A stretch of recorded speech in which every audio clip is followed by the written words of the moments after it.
प्रणाम। जय जिनेन्द्र। साहित्य समाज का दर्पण होता है। व्यक्ति का सम्यक चिंतन समाज को एक प्रशस्त राह प्रदान करता है। अगर समाज में साहित्य नहीं है तो वह समाज अंधकारमय है। जहाँ आदित्य होता है वहाँ अंधकार नहीं रहता। साहित्य को भी आदित्य की उपमा से विभूषित किया गया है।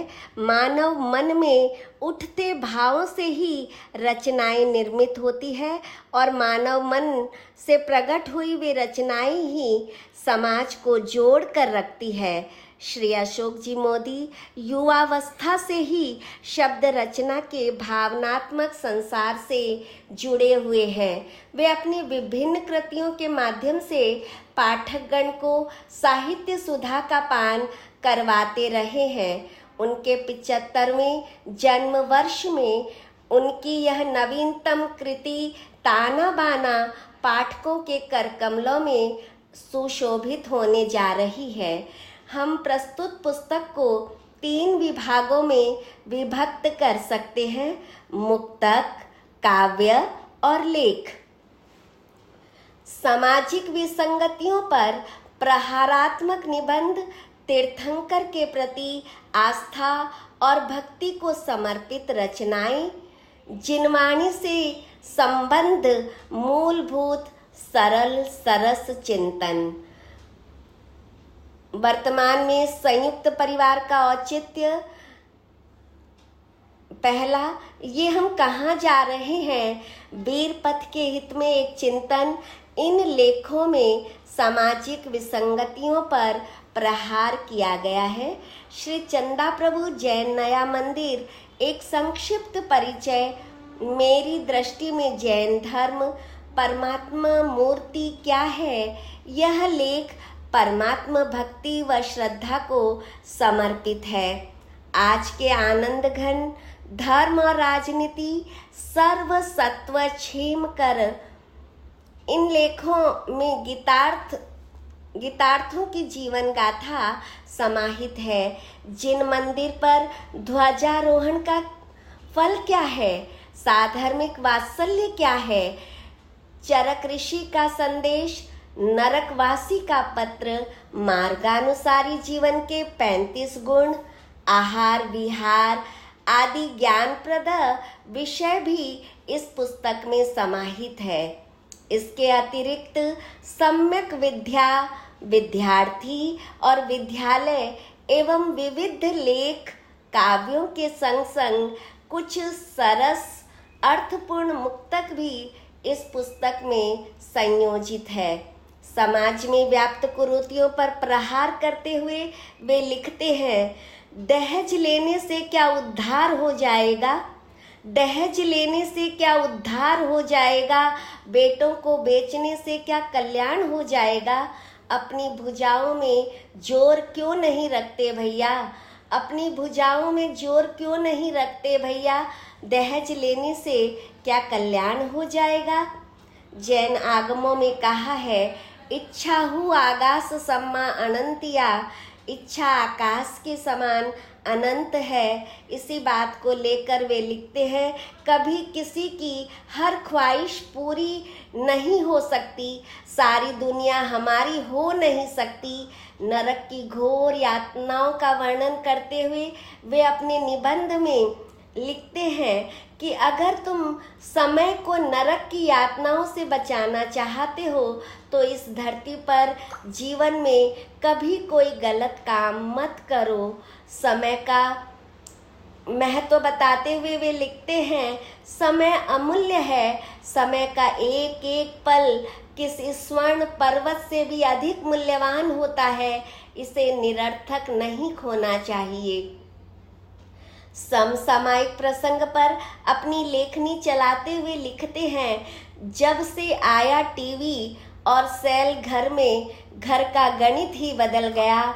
जब से आया टीवी और सेल घर में घर का गणित ही बदल गया। बच्चों ने लिखना पढ़ना छोड़ा और बीवी का मिजाज बदल गया। बच्चों ने लिखना पढ़ना छोड़ा और बीबी का मिजाज बदल गया।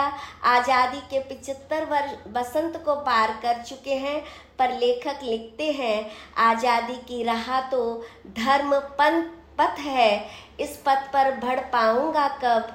आज़ादी की राह तो धर्म पथ है, इस पथ पर बढ़ पाऊंगा कब। कब मिलेगी सच्ची आज़ादी मुझको, मैं आज़ाद हो पाऊंगा कब, मैं आज़ाद हो पाऊंगा कब। समाज के लोगों की विचारधारा सदैव साफ सुथरी होनी चाहिए। आरोप प्रत्यारोप करने से समाज के विकास की गति अवरुद्ध हो जाती है। लेखक को समाज की यह दुर्दशा असहनीय है, तभी तो वो लिखते हैं, आप औरों पर कीचड़ उछालने के पहले 100 बार सोचे, क्योंकि इसके लिए पहले स्वयं के हाथों को बिगाड़ना होगा। आप सभी को पता होगा, कभी हमारे घरों में नन्ही नन्ही चुलबुली चिड़ियाएं नाचा करती थी। वे सब कब प्रदूषित पर्यावरण की भेंट चढ़ गई, हमें पता भी नहीं चला। लेखक का कहना है कि हम समय रहते सावधान नहीं हुए तो हमारी वन संपदा का एक दिन सर्वनाश हो जाएगा।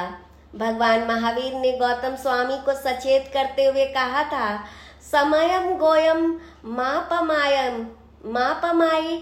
वीर भगवान की इस बात को अशोक जी मोदी ने अपनी भाषा शैली में इस प्रकार व्यक्त करते हैं, बर्फ उम्र की यूं ही प्रतिपल पिघलता जा रहा है, बर्फ उम्र का यूं ही प्रतिपल पिघलता जा रहा है।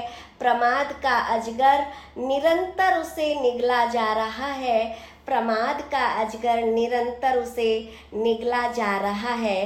राजस्थान के चेन्नई प्रवासियों द्वारा सुनामी के कारण जलमग्न हुई चेन्नई महानगर के उपनगर वासियों को जो सेवा की गई, उसकी भी श्री मोदी जी ने अपनी लेखनी द्वारा मुक्त कंठ से प्रशंसा की है।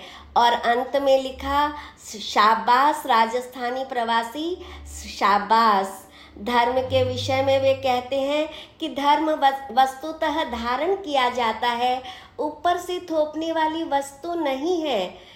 ये धर्म कोई खिलवाड़ की वस्तु नहीं है, यह तो आत्म कल्याण का साधन है।